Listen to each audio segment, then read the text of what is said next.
What is up, everybody? Welcome back to the Baseball Now podcast. As you can see, a bit of a different scenery here. I'm Mason Braggins, as always. Steven was unavailable for recording, so I'm here with my dad, Matt. Hey guys. And we're gonna recap this past week of the MLB, starting with the power rankings. So, bit of movement, actually quite a bit of movement from last week. Last week in 10th place was the Rays, and we've seen the Rays, I believe, move up a little bit, or no, they're actually no longer in the top 10 of the power rankings. Taking the number 10 spot, and I think dropping down a bit from last week, are the Diamondbacks. So the Diamondbacks were previously, I believe it's in 6th place last week, and they're now back to 10. I think they had a rough stretch. They played San Diego and Mexico. Yeah, they had a Mexico City series, which is kind of a cool place. Cool opportunity, but obviously it didn't fare well for Arizona. Yeah. I think probably just due to lack of, over the last week they went, yes, they took 2 games against the Orioles, 2 against the Jays. They lost the series to the White Sox and then split in Mexico City versus the Padres.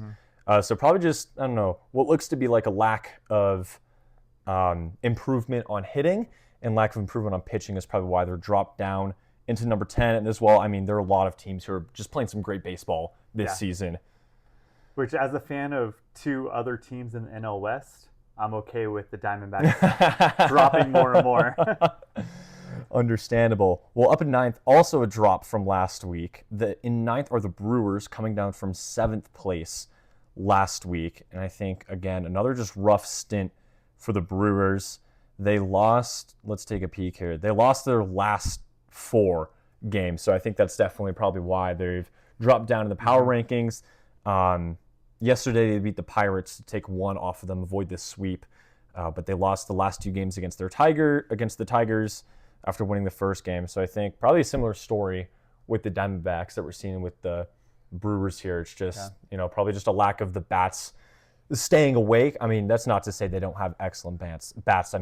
Contreras batting .263, Turang batting .258, Jake Bauers batting .261. So, a lot of great bats on there. They have great pitchers as well. Mizorowski, with the 103-mile-an-hour strikeout pitch. That was insane. Ridiculous. His ERA this season is 3.31, so not incredible, but he does have 51 strikeouts on the season, so he's a great chase rate, it looks like. And Woodruff doing some good work as well, who I think Steven and I predicted at the start of the season was going to be a little shaky coming back from his injury. But he has 23 strikeouts with a 3.77 ERA throughout the season. So, yeah, probably just similar thing with the Diamondbacks, where it's just there are other teams who are playing better ball right now, and they had a rough streak. In 8th place is the Tigers.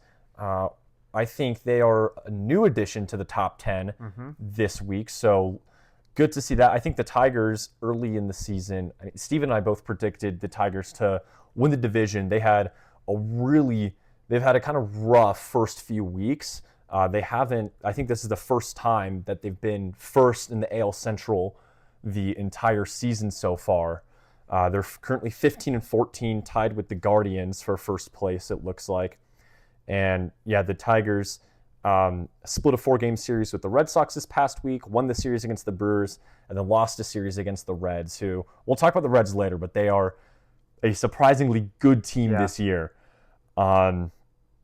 So love to see the Tigers moving up, finally making their name in the top 10 of the power rankings for this week. If you had Torkelson on your fantasy team this last week, you probably won the home run category. How many homers did he have this last week? He homered in 5 straight games. Oh, wow. So that's a pretty good. that's pretty good. And if you were playing the guy who had him this last week, that sucks. That sucks. I picked up their third baseman, McGonigal, who had a great. I think this is his rookie season. He is having a great start. If we look at the stats, McGonigal is batting .330 on the season. So nice. That's pretty incredible, especially for, again, I think he's a rookie. In 7th place, power rankings this week, Pirates. I think that's just a little drop from last week. I think they were in 5th last week. So dropping down 2 spots. Let's take a look. It looks like they're on a 1-game losing streak right now. They had kind of like a back and forth week, it looks like. Again, like I mentioned earlier, they beat the Brewers in a series. But yeah, these last 10 games, they are 5-5 through. So kind of just a pretty even week for the Pirates. And again, I think as we get through the rest of the Powers ranking, that's probably fair to have them bump down, especially with how better quite a few teams have been. Yeah. Quite a few teams have been playing. In sixth place are the Reds, which I think that's down from last week, or is that up from last week? That is up from last week. They were ninth Last week. Yeah. The Reds, a surprising first place in the NL Central right now. Something that I think Steven and I both predicted this team to just be like middle of the road, like ending the season 81-81, something like that. But they're 18-10 right now, one of the best teams in baseball. But surprisingly, they only have a +1 run differential right now, which is kind of shocking for a team that's kind of running the division. Yeah. You're only up on opponents by 1 run. They're 7-0 in one run games, though. That's wow. That is really good. I mean, that speaks to. Yeah, they're not going crazy with the runs, but they're getting just enough to win. Yeah, exactly. And that's all you can really ask for. They swept the Twins this last week, took 2 against the Rays, took 2 against the Tigers. So, yeah, I mean, their bats have – it's been surprising. I mean, you have De La Cruz batting .274, which I think is hopeful. He kind of tends to be – it feels like he tends to be kind of be like a weaker bat, but when he's on base, it's scary because, he runs those bases and he runs them fast. Yep. Sal Stewart – batting .291 on the season with a 1.3 WAR. If you have a WAR like really above positive .5, you're doing pretty good for your team. Yeah. I mean, that's kind of shocking. I mean, you have De La Cruz and Stewart both with a 1.3 WAR, but then their next top 4 batters have negative WARs. So I think it's really kind of just coming from the arms of De La Cruz and Stewart, who have almost 300 batting averages, who are running the bases well. They have a combined 61 hits on the season and a combined 18 home runs for a total of, what is that? That's 125 total bases from the two. So it's definitely those two who are definitely carrying the team right now. For the team right now. But I mean, that's not to say their pitching, I think, has also been something to speak of. Again, yes, they have a +1 run differential. The team ERA is 3.77. But, we're looking at strikeout numbers. Rhett Lauder, 25 strikeouts on the season. Brady Singer and Andrew Abbott, both 19. Chase Burns with 30 strikeouts on the season. So it's like they're giving up runs, but it definitely seems to be like they're giving up long balls and not really walking too many people. I mean, they have a total of 127 walks as a team. Let me see if I can pull up the stats from like walks allowed as a team. I don't remember exactly where to find that, but that doesn't seem to be too incredibly high, if I'm going to be honest, especially compared to some teams. I mean, when we look at the Rockies, for example, we'll talk about them later. It's like they definitely walk a lot of players. Right. It seems like, I was keeping track of the doubleheader yesterday against the Mets, and it was just like there were a couple times where the Rockies got the bases loaded off of maybe some hits, but definitely a lot of walks, but managed to get out of the innings. So I think, just keeping those walk numbers down, I think, is kind of what is keeping those Reds in a good spot in their division. Looks like their defense is playing pretty solid too. I just looked up their numbers. Their fielding percentage is .985. Okay. So far this season, which is pretty decent. That's less than a half of an error per game. Yeah. They went the first 11 games of the season without an error. So okay. they've gotten those since then, but that's still a pretty good percentage. Right. I mean, we've only played. Or 24, 25 games? Like 8. Well, I mean, we've played 18 games since those first 11, really.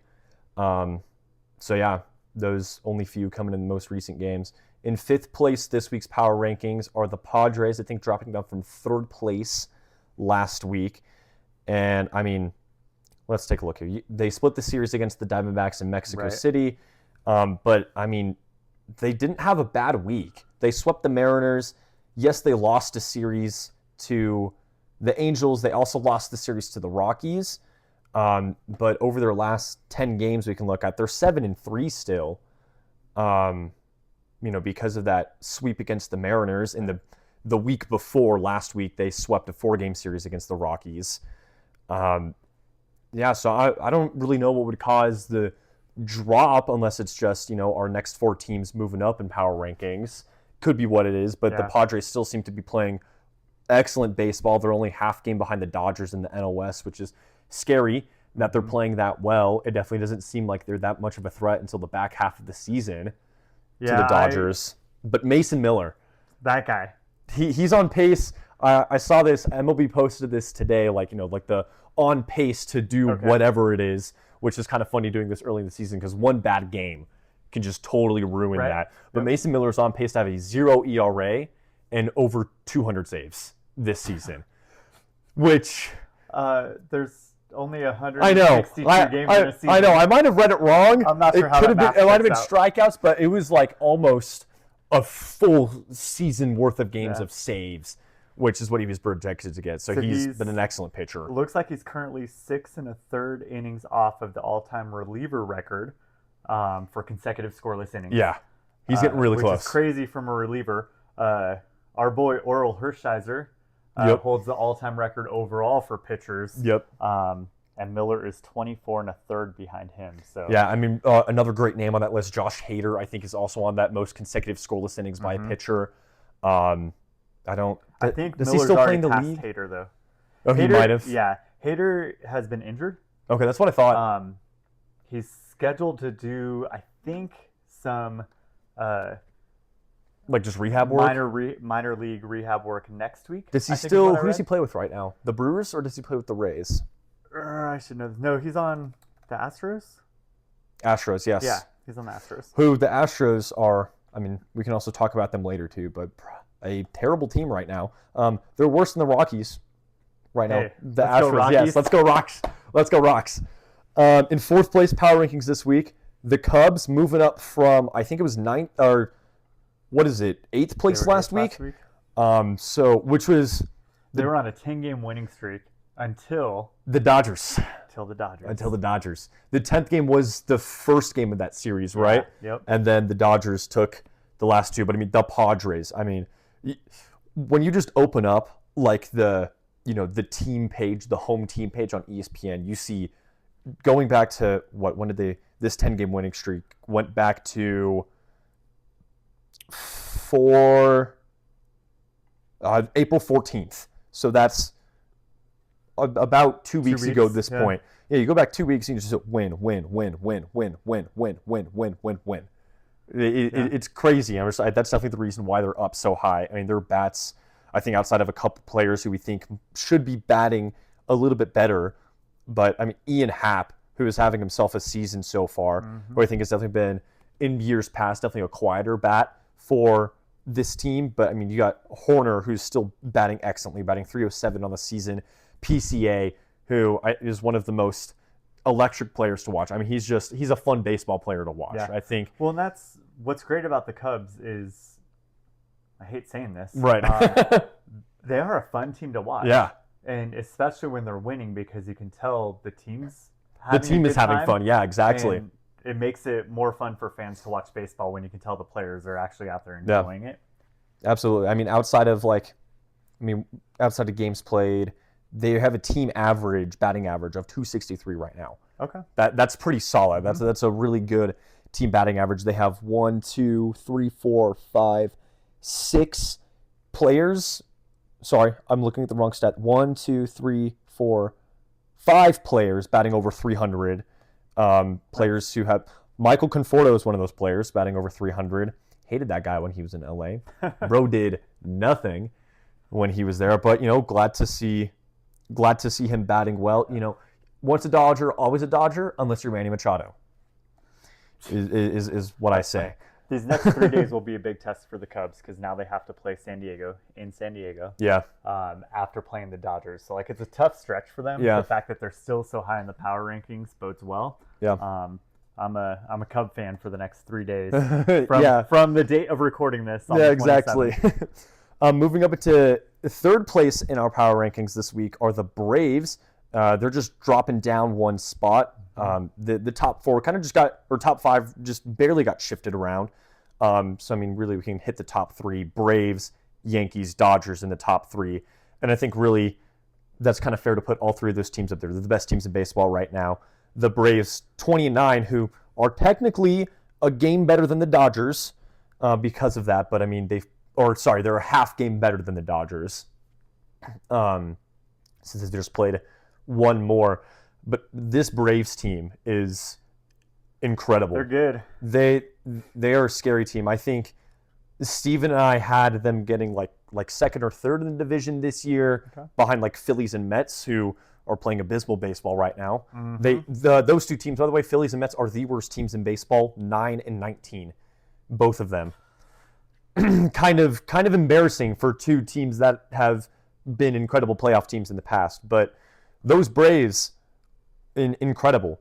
Their pitching has been on point, and all of their bats, I think, are just alive right now. Batting .274 as a team right now.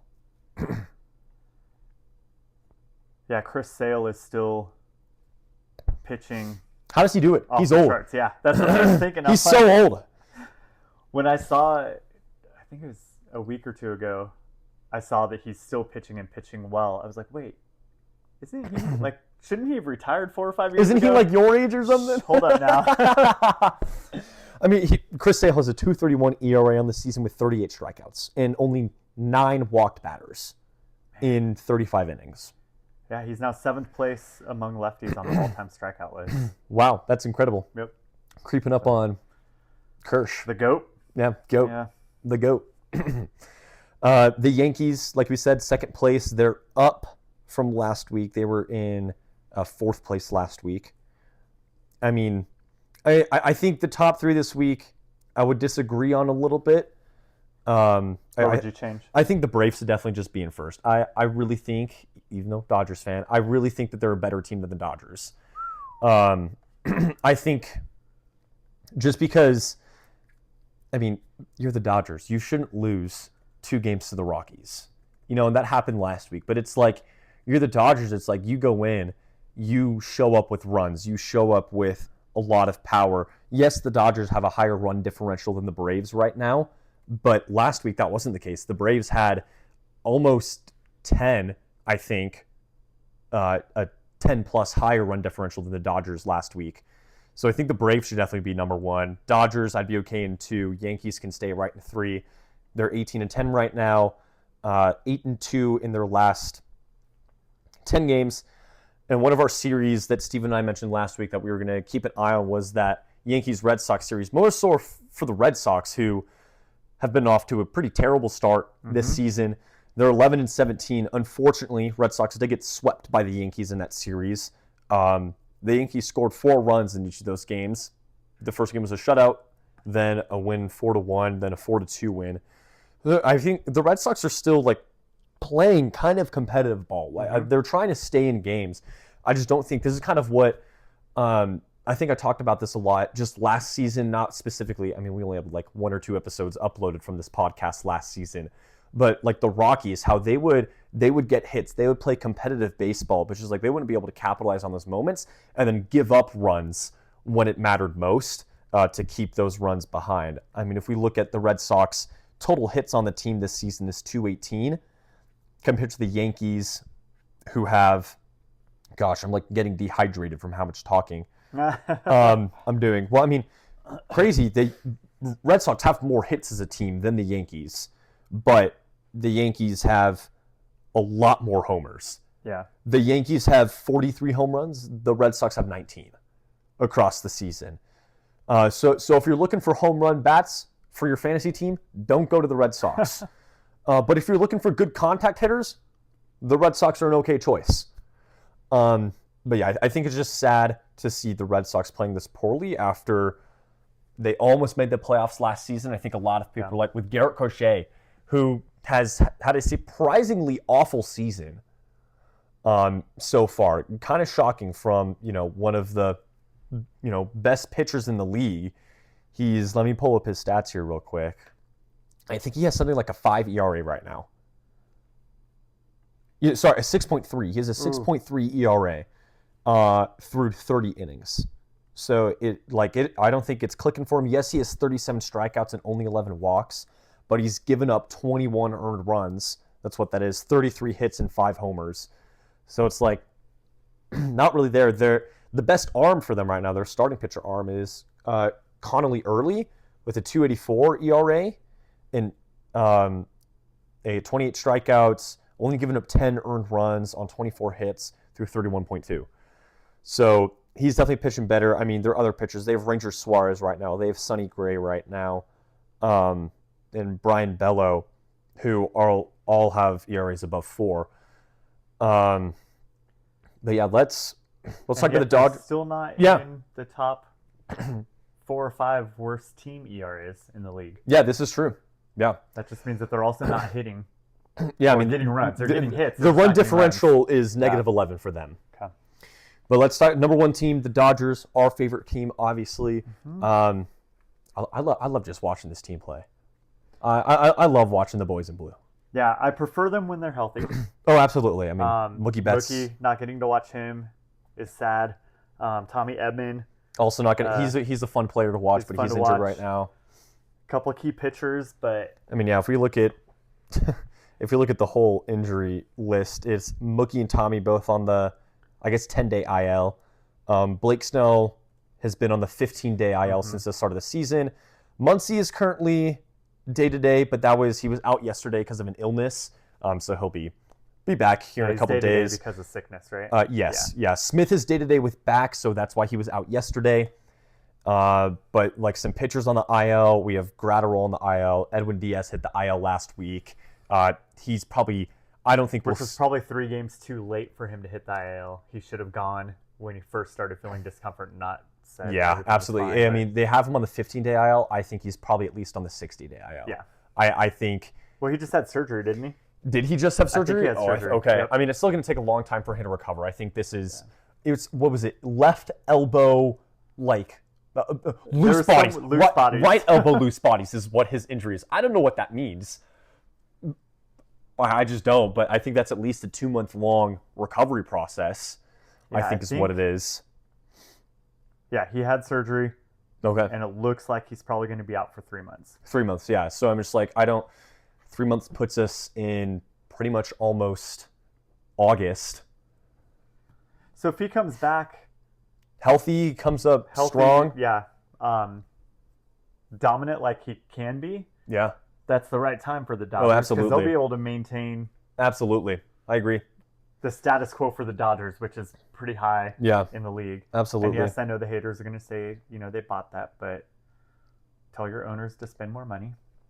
Rockies, I'm looking at you as a Rockies fan. Hey, but I mean, the Denver Broncos ownership just bought 40% of the Rockies, which I think Steven has talked about this with me off camera a little bit, how like he's excited for that. He's also talked about this on the Rockies Now podcast. You should go check out the Rockies Now podcast. I want to be excited for it. I know, I do too, but it's like they're still just an okay baseball team. I'm kind of like, I'll believe it when I see it. Yeah, that's fair. Right? I totally agree. Yeah, absolutely. But I mean, the Dodgers, easily still just one of the best teams in baseball. I mean, you can put them at number 1, you could put them at number 2. Number 3 even, I'd be a little like, about a number 3 placement in power rankings, but 1 and 2 I'm okay with for the Dodgers. This current state in the season, they're just still, how many comeback wins do they have? I think that's kind of like a big thing that happened a lot last year and is happening a lot this year. Right, you can never count them out. Exactly. Looks like they have 10 so far this season. Out of like our 28 games played this season, that's pretty solid. I think they were the best comeback team in baseball last year, and that's why they won all of those games in the postseason to win the World Series. It was you just don't count out the Dodgers. And despite I think a lot of struggles on both offense and defense that some players are having, there's still just so much prowess in the team. Our pitchers, Sasaki, I still don't really like him in a starting position. Yeah, he looked better in his latest start Sunday? Friday? No, I thought it was... Yesterday was Robo. Oh, that's right. Yesterday was Robo. I think Sasaki was Saturday, and then Friday was Sheehan. He started pitching with a splitter, or debuted a splitter. Okay. Sasaki did, which helped him. That's good. I was not as stressed watching him pitch. Because of higher chase rates? Yeah. That's good. Sasaki has a 6.38 on this, 6.35 ERA in the season with 16 earned runs. and he's only pitched 22 innings. That's because, I mean, Roberts has just been pulling in the He's fourth getting inning. pulled quick. Yeah, he's getting pulled quick because he loads the bases. I mean, yes, he's a young guy. I think he has a lot of great potential, like we saw with Yamamoto when he was a rookie. You know, it's like there's so much skill there. I mean, Yamamoto, I think, just came in the league and just dominates. But like, I think Sasaki, when he was a rookie last year, a lot of teams were looking at him like the next Yamamoto. I think, you know, it's like he's going to have the same stuff. He's going to have the same power. He had a lot of pressure on him. Right. Yep. Yeah. I think that's the problem. He just has a lot of like mental pressure, and I think it's definitely just getting to him. And it got to him last year. It's getting to him this year. Hopefully, I want him to start. He wants to be a starter as well. But I really don't think if he gets his stuff together, he should be a starter. I think he's definitely just a one-inning relief guy if he can't get it together. But I mean, Robleski, who was a relief pitcher last year, who I've mentioned this multiple times. I'm going to talk about it every week since we talk about the Dodgers every week. He almost didn't have a spot in the postseason last year, but Alex Vesia and the tragic event with his and his wife's daughter, Robleski got the call up to be on the postseason roster, showed up in the postseason, and he's showing up as a starting pitcher this season. Yeah, Snell's almost back from injury, and there's going to be some... Can we put Sheehan in the bullpen instead? Because Sheehan has a 4.78 ERA with 14 They earned have runs. some decisions to make that it'll be interesting to see what they do, because Snell, you have to start Snell. You have to start Snell, but and I know that Sheehan, he came in last year when we also had starting pitcher injuries. Look at that! Is that Robleski on this cover image? I just went to MLB.com and 30 players making a great first impression. Justin Robleski. He's right there on the cover. Look at him. I love that guy. I love that. Did you see like last year's meme, like after the World Series or like during the World Series, people said like, I'd let Justin Robleski cheat on me or whatever. Did you see those memes? I did not see those. Bunch of stupid memes, but I mean, hey, I'd let Justin Robleski cheat on me. He's a great pitcher. It's an awkward thing to say, dude. That just got really awkward, guys. I'm sorry that just happened. But I mean, Yamamoto, Glasnow, also pitching great. Ohtani, also pitching great, by the way.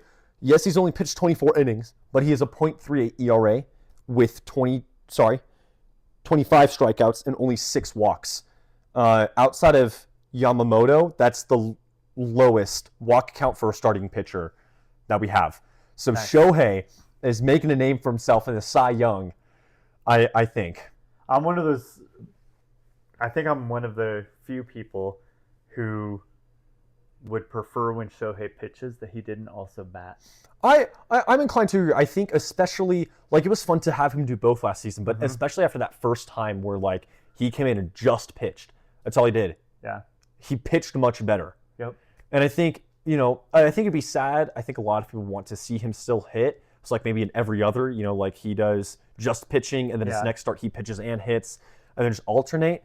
It's up to Dave Roberts. I think even if it might be up to Shohei, honestly. That's Shohei fair. might have enough That's power fair. in the clubhouse. But I mean, even still, when Shohei does hit and pitches, he still pitches well. I mean, we does. saw that the NLCS game against the Brewers. He pitched 6 innings with 9 strikeouts, was it? And he had 4 home runs that game. So I mean, like, he's a monster. He can get it done. Yeah. He can get it done. And I'm just like, when people, I think it's funny when people, you're talking about like the GOATs of baseball. There's not really a clear like greatest of all time player. It's Shohei Ohtani. I think a lot of people, they compare him to Babe Ruth, who Babe Ruth, when in his era, was also a two-way player. That wasn't the title because pitchers also hit, but he was a great pitcher and a great batter as well. Shohei Ohtani, I think, has just by far surpassed him as well. I think a lot of people like to see how it's like, through this many years, Shohei was still a worse pitcher than Babe Ruth, but it's like you can't just deny the greatness that Shohei Ohtani plays at in this era, and it's incredible. You don't see players like this. Here's interesting stats between Babe Ruth and Shohei. In their first 674 games, that's just whatever that number, I'm seeing right now. They had nearly identical stats. Ohtani with 160 home runs, Ruth with 159.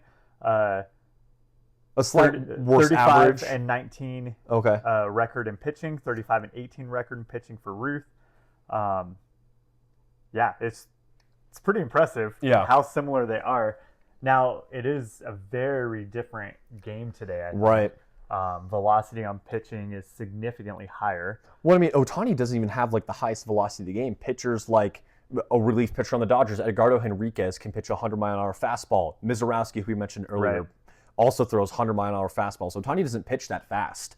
I think the highest he's hit is 100. I think he's definitely thrown 100 before. But he averages 98. Yeah, 98, right? It says. I was going to say that. His highest last June, 102 when you round it. It was 101.7. Yeah, so I mean, it's like Ohtani has the stuff, and I'm just like, there are a lot of fast pitchers so that he can still play at, I'll say a faster game, I think is definitely kind of how this sport has evolved over time, and still match those numbers of a legend. Babe Ruth, an absolute legend of a baseball player, is The question incredible. will be, how many years can Ohtani keep this up? At least 2. At least 2 more. At least 2 more years after this season. Okay. I think he can still be a great pitcher and a great hitter. What goes first? Pitching. Yeah. Easily. Pitching easily goes first. I think without a doubt. I think yes, he's gotten Tommy John twice, which is an incredible thing. He got Tommy John twice and is still dominating. and he still can pitch. So we'll get off the Ohtani glaze. We'll talk about the Rockies here, since Steven, that's his favorite team, but he's not here, and we always talk about the Dodgers and Rockies every week. Swept the Mets this weekend, which was incredible. I want to be excited for the Rockies getting a sweep. It's the Mets. Well, yes, the Mets are the worst team in baseball, but it's like I think there are a lot of clips on it. I think their team kind of just doesn't really know what's happening on the field. The Mets? Yeah. I'm seeing a lot of clips of there was one, I think, last month where Lindor just forgot how many outs there were in a game, and there was only 1 out. He could have easy double play. Yeah. He just stepped on the bag at second and started running towards the dugout. It cost Freddie Peralta more pitches, and he got pulled, I think, 2/3 of an inning earlier because of that. So I think there's just a lot of how do we play baseball again from the Mets right now? Their run differential is -30 right now, and that's not the worst in the league. You want to know who has the worst in the league? The Phillies, who have -54 run differential. But yeah, the Rockies sweeping the Mets, I think, even as a Rockies fan, it feels good no matter what team you beat, because I think there's still the perception that the Rockies are the worst team in baseball. They were last year. Yes, right now they aren't, because the Phillies and Mets are worse, the Astros are worse, the Angels are worse, Royals, White Sox, and Twins are worse, and then the Blue Jays and the Red Sox are worse than the Rockies. So the Rockies are if we go bottom to top, they're in terms of standings, if we go their standings, they're kind of right in the middle. What's that? 26th or something like that, 25th. If you look at all across the league, because they're third in the National League, but they're above 5 teams in the AL. Yeah. Or no, they're above 7 teams in the AL. Yeah, so they're sitting at 20th, 22nd or something like that. All right. Yeah, so they're not the worst team in baseball, but it still definitely feels like that. I think especially, because we live in Colorado, so it definitely still feels like that. We watch our home team get beat to pulp. Yep. The last series against the Padres was kind of it was pathetic, honestly. We should have won at least one more of those games. Yes, the Rockies took one from them, but yeah, the first game of that Padres series over in the middle of the week was a 1-0 game. It's just you had Vasquez for the Padres went 7 innings with 3 hits and 5 strikeouts. Dollander went 6 with 3 hits allowed, 9 strikeouts, and gave up the 1 run. There was just no run support that game. I think that was a winnable game for the Rockies. I feel like, and it's just they only had 3 hits and didn't get on base at So there's obviously, with pitching, some good stuff happening with the Rockies. Yep. And Freeland comes back this week. Yes. And he's a good pitcher. You just need consistent bats, because we know they can hit. Yeah, We've seen it happen. Yeah, the game that we went to, we saw it happen in person. The game we went to last week. Yes, the Dodgers won that game, but 3 solo bombs. Yeah. From the team to just give them some run support. There were a couple really good hits just up the middle, some bloop hits that got them on base.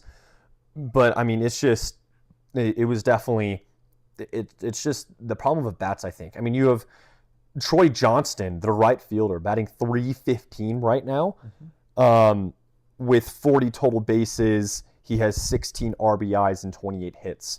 So I mean, that's not like yes, the average is really high, but not like he has 20 strikeouts still. Now, yes, it's not as high as Hunter Goodman, their catcher, all-star catcher, who has 40 strikeouts on the season, but still holds a 263 batting average, which is kind of crazy.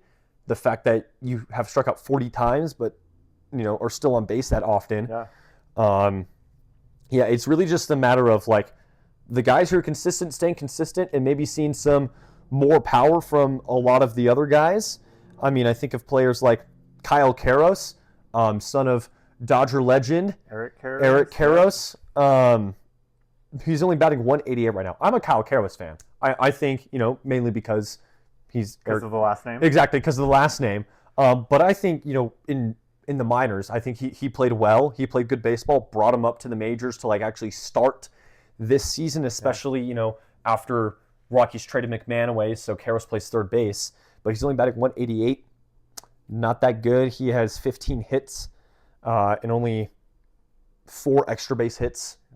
So I mean, and they have a rough week this week because they're playing the Reds and then the Braves. Yeah, so 2 of the top teams in baseball gonna be rough for them. But the good news is the week after that they got Mets and Phillies. No, so that 2 sweeps incoming. Get through this Are week, both those series at home, win a couple games, or is it Mets at home and Phillies away? Mets home, Phillies away. Okay, Yep. it's just 2 sweeps without a doubt. My favorite thing was how they trolled like on social media after their sweep. They let me pull up this picture. It's a photo of the Empire State Building lit up purple. Nice. So after. And it's captioned with, "Hey, at Empire State Building, just an idea." Kind of funny, but Love good to see that the Rockies are a young team. They're a young, healthy team as well. I think the Rockies are in a position where 3 or 4 years from now, they're going to be a good team again. they're going to be good. Yeah, I agree. Or at least really competitive. Yeah, and because we're seeing that this year. Right. So right now, there's some moments of they're a fun team to watch. They're a young team, room to grow, but a lot of young talent. Yep. A good pitching staff. Now potentially this new ownership. Yep. Minority ownership group coming in, maybe helping to like encourage some fun. Yeah, encourage some spending. Players. Yeah. I've said for years with the Rockies that the only way the Rockies are going to get good again is if the fans stop going to the games. But it's such a beautiful ballpark. It is a great ballpark. I love going to Coors Field. You look out over like left field, kind of towards the foul line. You see the Rockies, like the actual Colorado Rockies mountains. But like that gap, the backdrop. It's like that little space. If you've ever been to Coors Field, if you're like walking on the concourse underneath Rockies vision, if you're just walking past it west, there's the gap right above the little playground. That you see the mountains right through there. It's like it's intentional design. Yeah, it's hard gorgeous to not want to go to games because even a bad baseball game, you're not at work, you're not doing homework for classes, you're not whatever it might be, you're at a ball game. And so, and it's just fun to watch. I'm just like, yes, the Rockies are. Yeah, I'm excited for the future of the Rockies. I think they'll be competitive. I think they've got great potential. I mean. Yes, they've allowed 116 runs on the season. You don't have to talk about that. Well, but I mean, Chase Dollander has only given up 8 of those with a 2.25 ERA and 39 strikeouts. That's a K per 9 rate of 11, by the way. That's pretty impressive through 32 innings. Only given up 23 hits. The only big thing is like Lorenzen, and it's still his opening day start that I think is still hurting him against the Phillies, where he gave up 7 runs in the first inning. But outside of that, he's been a good pitcher. I think Michael Lorenzen, what's his record? 2-2 now, I think. Or like 3-2, I think is what it is. But I mean, yes, he has a 5.97 ERA. Yes, he only has 19 strikeouts. Yes, he's given up 47 runs. But again, outside of that first start, and I think one game in between, he's been a great pitcher. I mean, I think his game that he pitched against the Mets was yesterday's game, the second game of the doubleheader yesterday, and got the dub there. So, yeah, this Rockies team, very excited for where they will go this season. They have the 7th best batting average in the National League.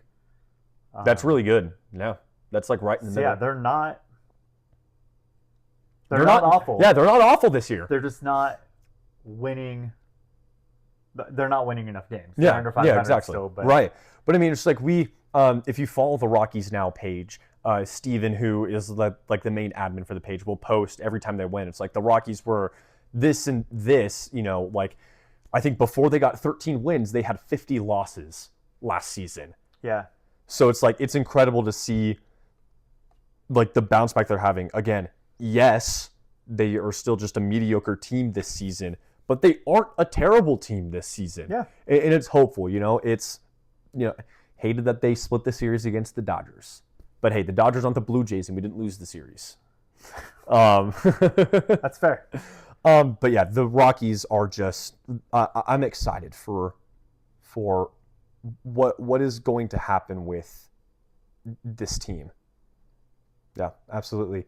But in other big news, what the heck is happening with the Red Sox? Yeah, that. So Alex Cora was fired, along with like 5 other members of the the assistant coach. Yep. I think one of their pitching coaches, another manager somewhere. A lot of the players on the team were very frustrated with it. Mm-hmm. Kind of like Trevor Story mentioned. I don't know if it was an interview or online, but he was very confused by why specifically Alex Cora got fired. Yeah. Like, I know, yes, the Red Sox right now are 11-17. What is that, third worst team in the MLB right now? But they've been scraping back. I mean, like, they're still playing some competitive ball. They've kind of had a better stretch over the past, 2 weeks-ish. Yes, they're 4-6 in their last 10, but I mean, you look at a team who kind of had, I think they had a 5-5 or 6-4 the previous week. Going back down to 4-6 isn't awful. Right. I mean, it's really bad when you look at teams who have the Mets, who are 2-8 in their last 10, the Phillies, who are 1-9 over their last 10. I mean, heck, even the Rockies are 6-4 over their last 10. But yeah, the Red Sox, they're on a win streak of 2 right now, 4-6 again in their last 10, a run differential of 11. If you look at team stats for the Red Sox, they're not top 5 in anything, I don't think. But they're not bottom of the barrel, really. If we look at it, I mean, we go to player batting. They are, let me go, I need by team. So I'm looking at the Red Sox record for the last several years. Alex Cora started at the end of the 2017 season. Looks like he was hired in October of 2017, which 2017, they were in first place in the American League East. Yeah. Weird to hire a new manager at the end of such a Right. good season. Well, but then the 2018, they went on and won the World They Series won against the 2018, Dodgers. so it's like, hey, Cora's great. Then 2019, middle of the East. 20, the worst in the East. Now, American League granted, East. 20 was not an amazing Yeah. season. I think there were a lot of teams that kind of had really rough seasons because of the pandemic. 21, they were good. 22, they were terrible. 23, they were terrible. And then 24 and 25, right there in the middle of the American League East again. Yeah. So they had a great year with Cora, Yeah. and then they've been fairly middle of the road, Yeah. which I think the Red Sox, they have high expectations. Right. Um, Especially after he won the 2018 World Series. Right. And so I can see why you're like, well, we've been underperforming from what we think we should be doing. Let's shake this up. Though Cora can only do so much with the people he's given. Right. I think that's a big problem. And I think that's something we saw last year when the Rockies fired Bill Buck. Mm-hmm. Yes, Bill Buck was not a great skipper, but I mean, the problem wasn't really Bill Buck. I think there was a lot of issues higher up in management in the Rockies, and there still are issues higher up in management with the Rockies. But same thing where it's like, Cora, just like Bill Buck, can really do so much with what he's given, with the money that he's allowed to spend, with the players that he's given, with who's injured, who's not injured. Now, I think the Red Sox struggles this season so far really haven't been Cora's fault. It's definitely just like the players, a lot of their players who were good last year are kind of just in a slump. But they have Willie Abreu, who's batting great. Wilson Contreras is batting great. Roman Anthony is starting to heat up. Jason Duran is it Jaron Duran who's on the Red Sox? Or which Duran is it? Duran. There are too many Durans. Jaron. Jaron Duran, Yep. Jaron Duran's starting to heat up. Trevor Story, I think, is finally getting to where he was last year, but it definitely seems like if I was in management, like, yes, it's not looking good, but I would have given it a few more games to see kind of like Right, how it's still fairly early in the decision. Exactly. but- Yeah, so this tells me that the general manager, Craig Breslow, I would assume he thinks this roster is good enough to win. Yeah, absolutely, and I would agree with and him. therefore it must be Cora and the other coaching staff's fault. So if they continue to struggle, does the president of baseball operations say, "Hey, general manager Breslow, you're out"? Right. Yeah. Like, is he on the top? Did he put himself on the chopping block with this coaching decision by making it, whereas before no one was going to put blame on him? Right. So it'll be interesting to see what happens in the next probably 6 weeks or so would be my guess of when we start to get an idea if it was a Cora problem and he just did not have control of his clubhouse and wasn't coaching them well, or if there's bigger issues there. Well, I think the club definitely had good synergy. I mean, Trevor Story, less than 24 hours after the firing happened, before the game with the Orioles Sunday, yesterday, said, and this is a quote on an ESPN article, I mean, obviously, it's kind of up in the air what the true direction of the franchise is. And then Story also said, because the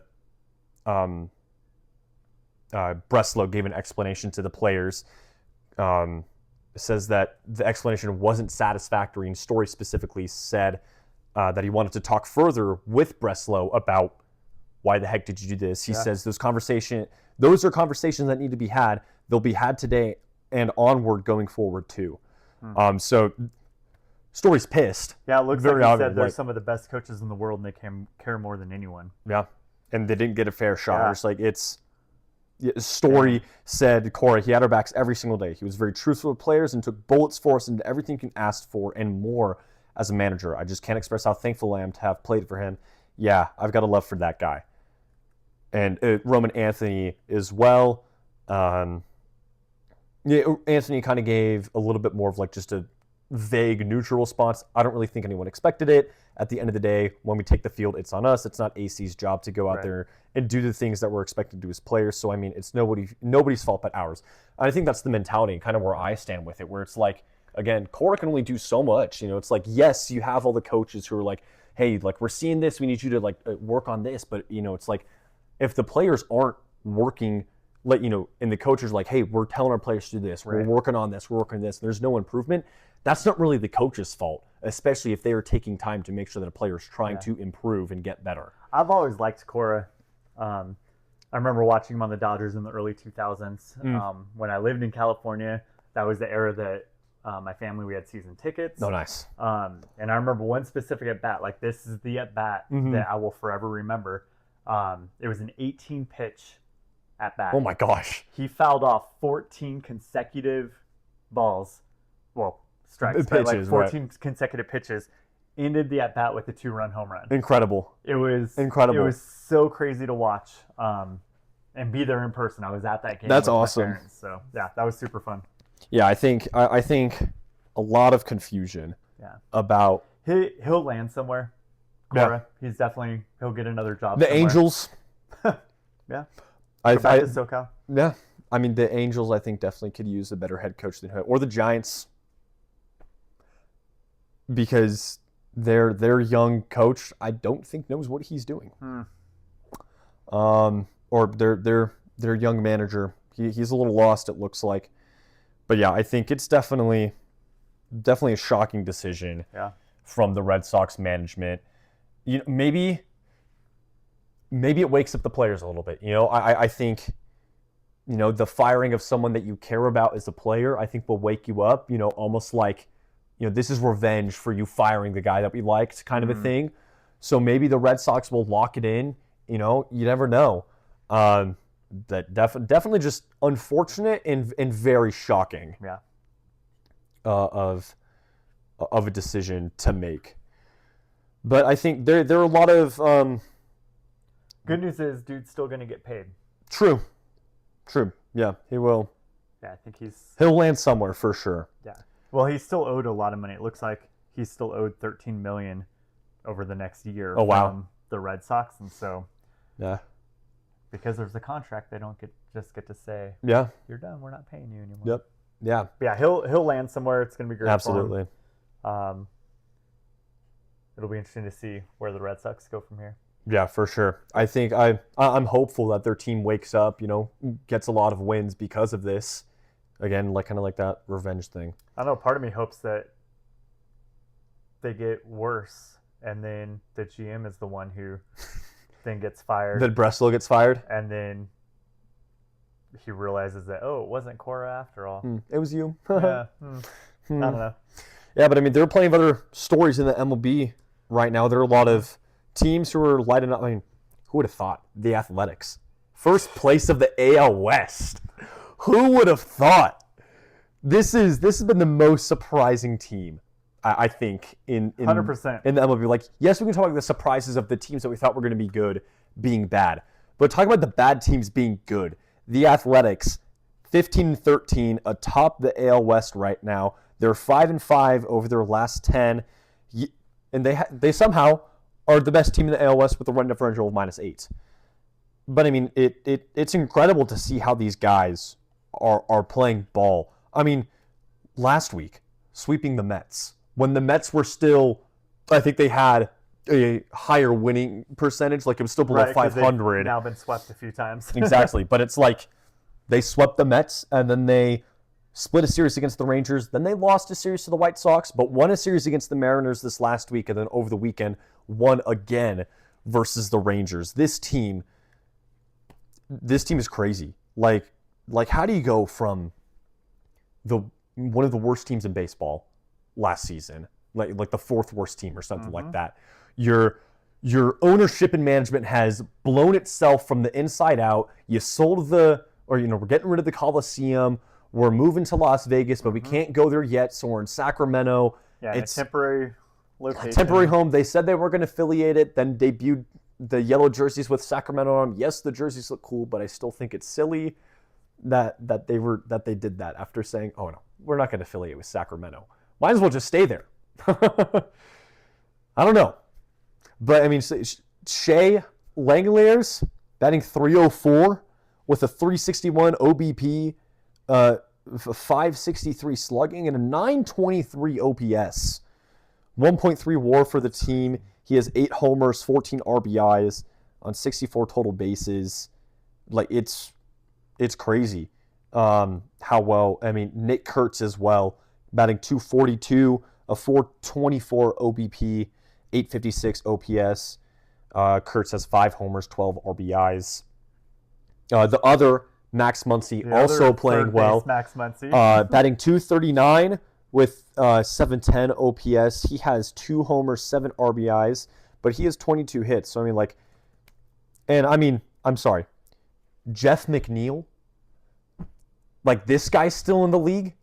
I remember when he was, 8 years younger playing for the Mets. Yeah. What's crazy about this team doing so well is they don't have anyone on their team. Yeah. Like, it's not like it's everybody. A loaded roster. It's a bunch of nobodies. Yeah. That make up everybody. Well, and they're winning games together. I mean, Jacob Wilson and Soderstrom, I think, and Brent Rooker, I think, like the 3 names. Like, those are the young rookies they've gotten over the past few years who they were expected to do great things. And they're just like young. They're all Nick playing Kurtz, great. I think he's a rookie this year, and he's doing great. Yep. Jacob Wilson, I think, is in his, I want to say maybe his junior season. Soderstrom is also a really young guy, and it's just like, these guys are playing great. And again, Jeff McNeil, how old is this guy? I'm looking at this. Nice. How old is he? He's only 34. Oh, okay. He has so much gray that he looks so much older. I definitely thought he was at least 38. They call that athletics gray. But I mean, it's like Jeff McNeil, who I think, at least when he was with the Mets, after like he's definitely out of his prime for sure. But like when he was in his prime, he was a great batter. But So I know it's still early in the season. His batting average is the best it's been since 22. which is crazy, which is crazy to think about. You know, like this older guy, this veteran player who kind of really hasn't been that great since, you know, his last few years on the Mets. 286 with a 739 OPS. He only has one homer. I mean, he's not really a power hitter guy. A lot of second basemen aren't. Yeah, but I mean, he has 24 hits on the season. He has 5 doubles. He has 6 RBIs, 32 total bases though, with only 12 strikeouts. Yeah. He's drawn 8 walks, and he has a stolen base this season. He's got one of them. Good job, McNeil. But yeah, this Athletics team, I'm excited. Yeah, I kind of want them to keep winning. I think it's kind of fun to see a team that kind of not playing great coming back off of a down season or a lot of down seasons, you could say. Coming back, getting some wins, and just like, again, in a division where you have the Mariners and the Astros. Ridiculous. We can all celebrate the Astros doing terrible. Yes. Everybody should celebrate the Astros losing. This is a good thing. They have a minus 23 run differential on the season. They have 3-7 over their last 10. They're 3-10 on away games this season, 11-18. So I mean, this team is just all over the place right now. I don't really know what's happening with this team. So will the Athletics continue to do this great, or is this like a early season fluke and they're going to go back to being the Athletics in another? Well, I don't know, because they're still just over 500. Right. So I mean, it's like they're only 2 games away from being 500. Right, and it was like I predicted them to be, I think, just under 500 team. Okay. So I mean, So you're still expecting a slight downhill turn. Right, but it could just be a result of their division is just playing worse than they are. So kind of, you know, that just happens like by default when you just so happen to be the best team in your division. I mean, because the Angels have played a lot of better baseball teams this season. The Astros have played a lot of better baseball teams this season. The Mariners, I would not say they've played a lot of better baseball teams this season. Don't know what's happening with them, because especially after making it to the ALCS last year, you'd think that they would be, you know, ready to kick it into gear and go for another playoff run, but they're struggling. They are struggling this season. They have the 21st highest slugging percentage. They're 20th in batting average as a team. They're 24th in batting average against. Yes, they're tied for second in quality starts for their pitchers, 5th in team earned run average, but I definitely think it's their bats that aren't doing a lot of work. Cal's only batting 204. What the heck? And that guy's I've got him on my fantasy team. Like, what the heck? This Big Dumper, what are you doing, bro? Thank you for your sacrifice. You're why I'm losing every week. He has the most home runs on the Mariners. Well, obviously. At 6. But yeah, he's also got the most strikeouts at 37. Yeah, it is kind of weird from, you know, a fall from glory, if you will. And I mean, yeah, there's been a lot of shocking things happening in the league this year. I mean, we look at the National League. National League West kind of expected, you know, the current standings are what people really expect it to be, you know, over the past few years. The Central is not what people have expected it to be. Yes, every team has a winning record, but which is kind of crazy. Which is crazy that an entire division has a winning record. But it's Reds, Cubs, Pirates, Cardinals, Brewers. Brewers are in last place in the division, tied with the Cardinals. And it's shocking to see the Cardinals up this high, especially after trading Arenado away. Yes, he was an okay bat with them, and he's still, I think, he's warming up with the Diamondbacks, but he was worse on the Cardinals than he was with the Rockies. The Cardinals also lost Sonny Gray this offseason, one of their better pitchers, who's with the Red Sox now. So still shocking to see the Cardinals up this high. The Reds, another team, also shocking to see up this high. The Cubs we expect to be up here. The Pirates in 3rd place, though. Finally, Paul Skeens getting some run support in his starts. That's what we need. But the NL East, it's a hot mess over there. outside I'm of the shocked Braves. the Mets, like, that's fine. They shipped off a whole bunch of people because they had to pay. Well, but they also brought in a lot of people. When we talked about Yeah. the offseason signings, they got Bo Bichette. They got Luis Robert Jr. from the White Sox. They have Marcus Semien. They got Devin Williams, who has been awful this season. So glad he's not on my fantasy team anymore. I thought he was going to be the guy.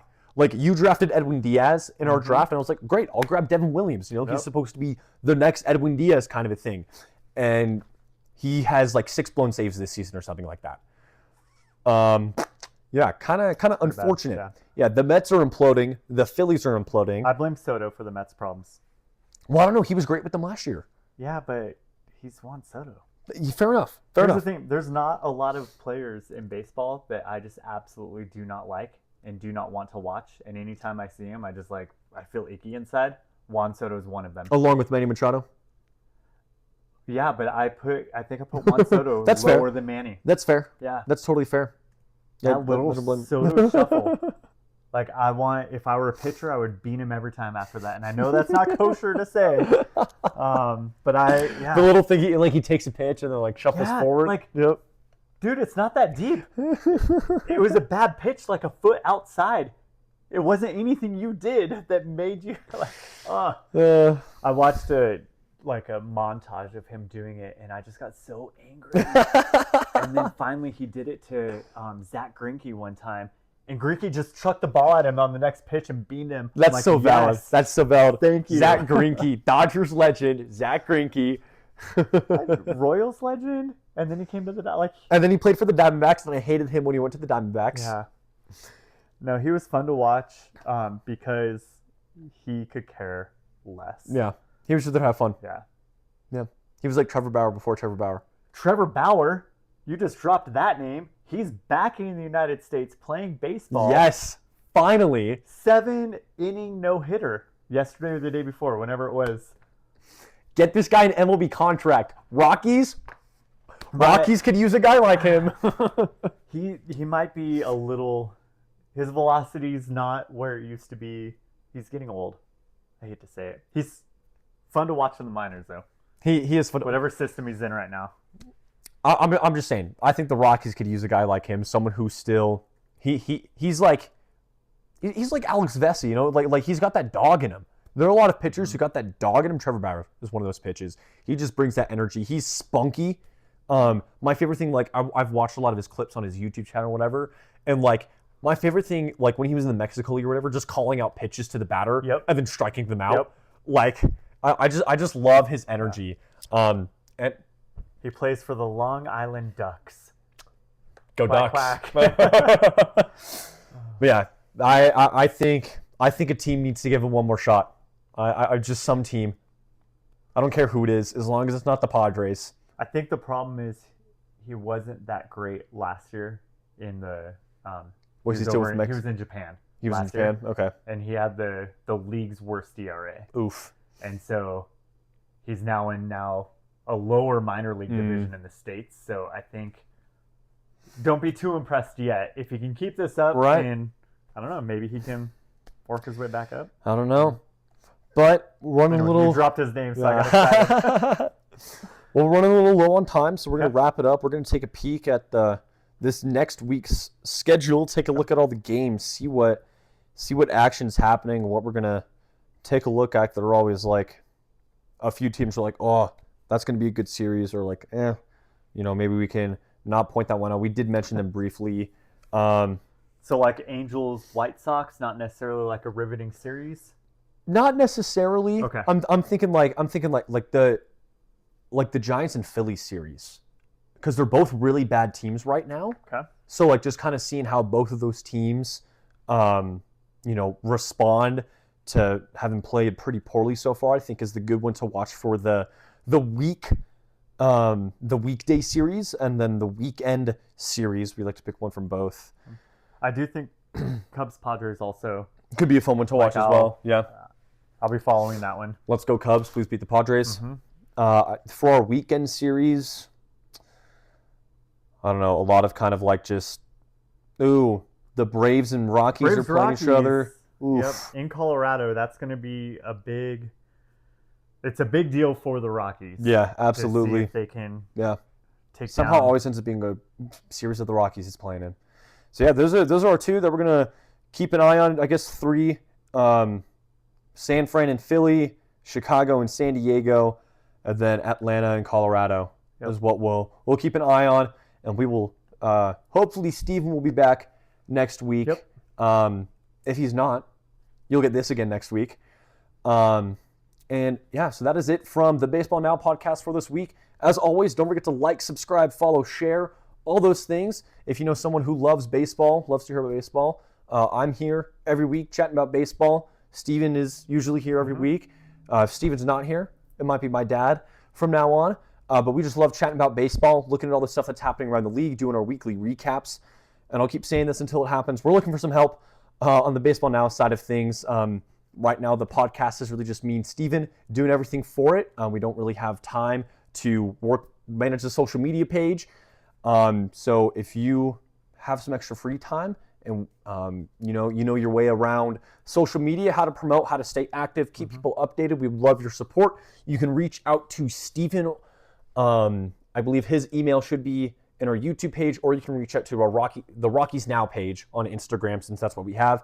Or if you're a know-how on how to edit these types of videos or get these managed podcasts for Spotify, Apple Podcasts, whatever it is, we would love your help as well. Again, reach out to Rockies Now for any inquiries about that.